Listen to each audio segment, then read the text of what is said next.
Riley. Welcome to the Butterfly Pavilion and Hatchery. Inside is where the beautiful journey of a butterfly begins. You'll see phases from tiny eggs to caterpillars and eventually to chrysalises. Do you want to come and take a peek? Butterflies and other pollinators have a very important job. They help plants reproduce by carrying pollen from flower to flower. More than 80% of the world's flowering plants rely on pollinators to reproduce. Wow, what a number! We need pollinators too, since 1 out of the 3 bites of food we eat come from flowering plants. Plus, by helping plants, pollinators contribute to healthy soils, clean water, and clean air. How can we help pollinators in our own yards?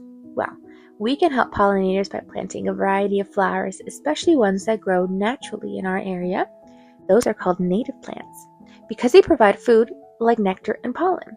We can also avoid using pesticides, leave some leaves or stick for shelter, and set aside shallow water so bees and butterflies and other pollinators can survive and do their important work.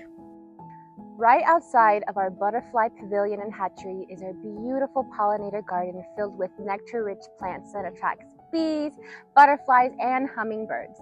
When you step outside, take a moment, look around. Do you see any bees or butterflies jumping from flower to flower?